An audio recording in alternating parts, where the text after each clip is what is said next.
Hi hello, कसे आहात सगळे? आय होप सगळे मजेतच असाल. तर आज आपण या व्लॉगमध्ये बघणार आहोत भाताचं कटलेट. पण त्याआधी मला तुमच्या सगळ्यांबरोबर एक गोष्ट क्लिअर करायची आहे. काल मला 2 कमेंट्स आल्या होत्या की अंकिता तुझं डेली रुटीन किंवा तुझी तीच तीच कामं आता आम्हाला कंटाळा आलाय, बोर झालंय, काहीतरी वेगळा विषय घे ना. आता खरं तर मी ही गोष्ट सांगू इच्छिते की आमचं चॅनल हे माझं दैनंदिन जीवन, डेली रुटीन, माझी लाईफस्टाईल हाच खरं तर आमचा कॉन्टेंट आहे. आणि मी एक सामान्य गृहिणी आहे. नॉर्मल जे आपलं रुटीन सुरू असतं माझं सुद्धा तेच असतं. त्याच्यामुळे माझं रुटीनची कामं, कुकिंग, आवराआवर, काही क्लिनिंग असेल तर तेच मी कॉन्टेंटमधनं तुमच्याबरोबर शेअर करत असते. हां, मग जर त्यातल्या त्यात कधी आम्ही बाहेर गेलो किंवा काही राऊशी रिलेटेड असेल, शॉपिंग मी काही केलं किंवा वेगळी काही रेसिपी केली, फॅमिली फंक्शन असतील, सणवार असेल, तर हे सगळं मी तुमच्याबरोबर शेअर करत असते.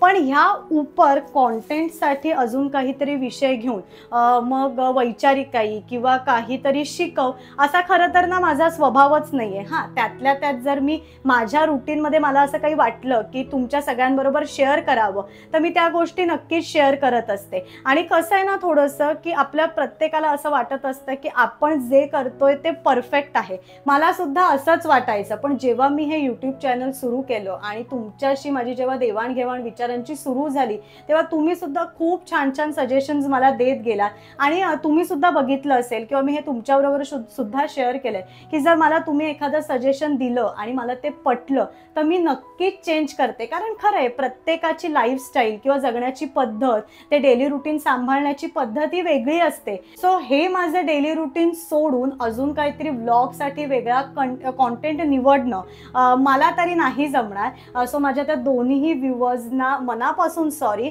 आणि मी माझ्या व्लॉग्स थ्रू माझं हे डेली रुटीन, क्लिनिंग, कुकिंग, आम्ही कुठे जर बाहेर गेलो, शॉपिंग, हेच मी कायम तुमच्याबरोबर शेअर करणार आहे.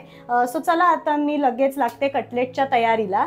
भाताच्या कटलेटसाठी आपल्याला जे जे साहित्य लागणार आहे ते मी इथे आता सगळं घेतलंय. आणि खरं तर कटलेट अशासाठी की वरण भात, फोडणीचा भात आपण रोजच खातो, पण कधीतरी असा कंटाळा येतो किंवा एक असं छोटंसं म्हणतो ना इव्हिनिंग स्नॅक्स काहीतरी हवं, तर अगदी सोपी रेसिपी आहे, आमच्याकडे तर सगळ्यांना आवडते. म्हटलं आज मी ती करतेच आहे तर तुमच्याबरोबर सुद्धा शेअर करूया. तर सगळ्यात आधी आपण साहित्य बघून घेऊया. आणि अगदीच स्नॅक्स असं नाही, पण डिनरसाठी सुद्धा आपण खाऊ शकतो. कारण कधीतरी आपलं असतं जास्त भूक नाही आहे किंवा असं थोडंसंच काहीतरी खायचं आहे, तर एक असं स्टार्टर म्हणून एकदम सोपी रेसिपी आहे. साहित्यामध्ये सगळ्यात पहिले भात, शिळा भात किंवा ताजा भात सुद्धा चालू शकतो. त्यानंतर 1 भोपळी मिरची, 2 बटाटे, 1 गाजर, चाट मसाला, 3 कांदे, कॉर्न्स, हळद, हिंग, बेसन, लाल तिखट, मीठ, 5-6 लसणाच्या पाकळ्या, 2 हिरव्या मिरच्या आणि 1 आल्याचा तुकडा. हे झालं साहित्य. आता सगळ्यात आधी आपण ज्या ज्या भाज्या घेतल्यात त्या सगळ्या आपल्याला छान बारीक चॉप करून घ्यायच्यात. आणि फक्त हे जे 2 बटाटे घेतलेत ते आपल्याला सोलून किसून घ्यायचे. तर सगळ्यात आधी आपण भाज्या मस्त धुवून घेऊया आणि बारीक चॉप करायला घेऊया. आज या सगळ्या भाज्या चॉप करण्यासाठी नुकतंच जे मी डीमार्टमधनं चॉपर आणलेलं ते यूज करणार आहे. सो तुम्हाला सुद्धा दाखवते, मस्त होतं त्याच्यात. सो आपण आज ह्याच्यात करणार आहोत.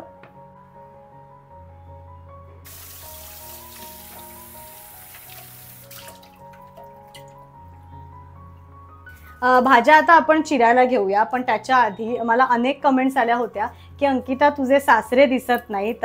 तर खरं तर आत्ताच ते आलेत. आई बाबा आणि राहू बाहेर गेले होते आणि खरं तर त्यांची सिरियल चालू आहे. सो जरा त्या सिरियलचं लोकेशन आमच्या घरापासून लांब आहे. सो ते तिथेच राहतात, पण आज त्यांना सुट्टी आहे तर ते घरी आलेत. सो चला. हॅलो, नमस्कार, कसे आहात सगळे?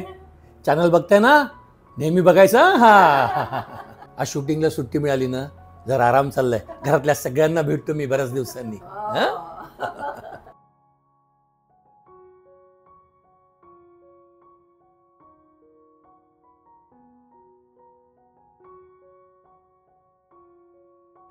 चॉपरमध्ये ह्या सगळ्या भाज्या चॉप करण्यासाठी मी इथे आता कॅप्सिकम आणि कांद्याचे मीडियम आकाराचे असे तुकडे करून घेतलेत.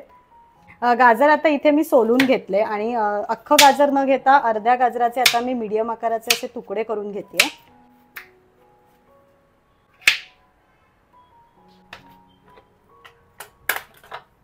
आधी आता आपण कांदा बारीक चॉप करून घेऊया.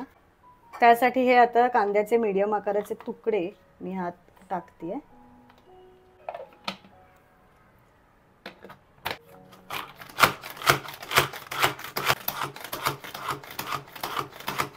आणि इथे तुम्ही बघू शकता कांदा मस्त एकदम बारीक चॉप झालाय आणि एकदम इझी टू यूज आहे.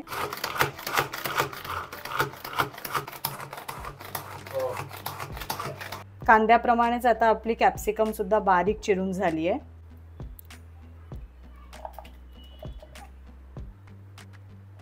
आणि आता गाजर सुद्धा बारीक चॉप करून घेऊया.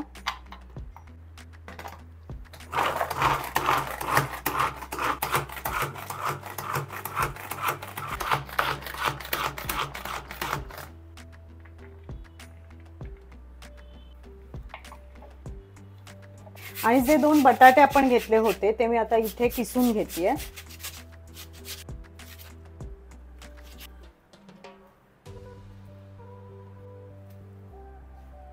इथे आता मी आलं लसूण कुटून घेतलंय, बारीक मिरची चिरली आहे आणि कोथिंबीर सुद्धा बारीक चिरून घेतली आहे. आणि आता सगळ्यात मेन कृती, भात आपल्याला सगळा इथे मोकळा करून घ्यायचा आहे आणि हे जे जे आपण सगळं चॉप करून घेतले ते ह्यात आपल्याला ऍड करायचंय.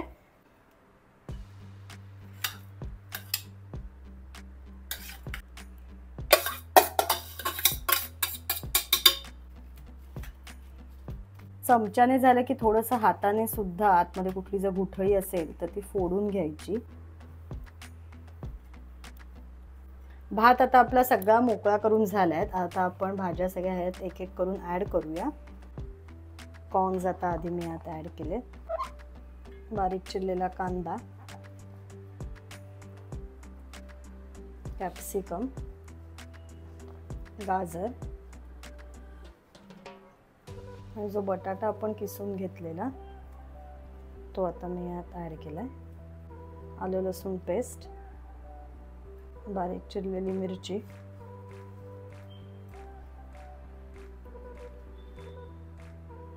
भरपूर कोथिंबीर. आता जे बेसन मी घेतलेलं ते ह्यात मी ऍड करते, साधारण 3 चमचे.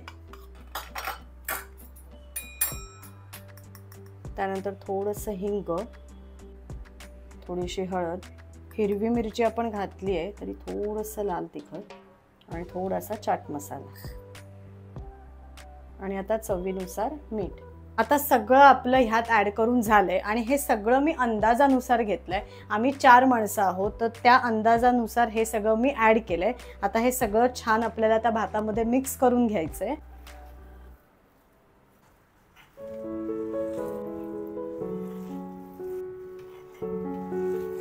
आणि ह्याच्यात आपल्याला पाणी अजिबात घ्यायला लागत नाही कारण बटाटा ओलसर असतो, कॅप्सिकम थोडीशी ओलसर आहे आणि मुळात भात पण थोडा ओलसर असतो.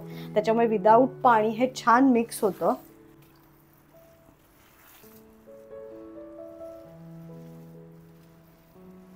थोडंसं मी अजून बेसन ह्यात ऍड करते घट्टपणा यायला. बेसनाऐवजी आपण ह्यात कॉर्नफ्लॉवर सुद्धा ऍड करू शकतो. आता छान सगळं आपलं मिक्स करून झालंय. ह्यात मी आता 2 चमचे तेल घालणार आहे आणि आता परत एकदा छान सगळं मिक्स करून घेते. आणि आता पॅटीसला आपण जसे गोळे बनवतो तसे याचे गोळे बनवायचे आणि आपल्याला हे छान शॅलो फ्राय करून घ्यायचंय.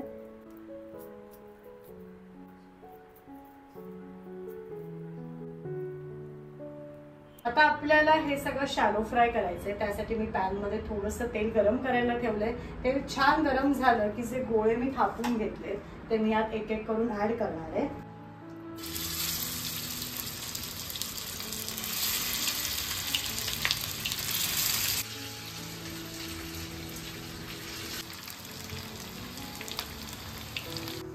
एका बाजूने मस्त शॅलो फ्राय करून झाले. आता आपण दुसरी बाजू शॅलो फ्राय करायला ठेवणार आहोत.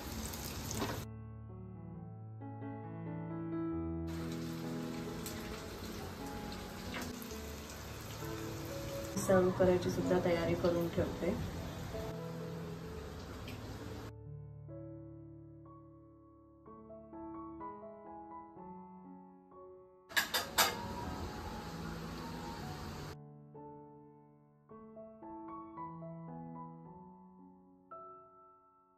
तर अशा प्रकारे कटलेट्स तयार आहेत. आता आम्ही मस्त एन्जॉय करतोय. तुम्हाला कसे वाटले मला कमेंट सेक्शनमध्ये नक्की कळवा. हा ब्लॉग मी इथेच थांबवते. See you again. Vlog number 149 created by Pushkar Ankita.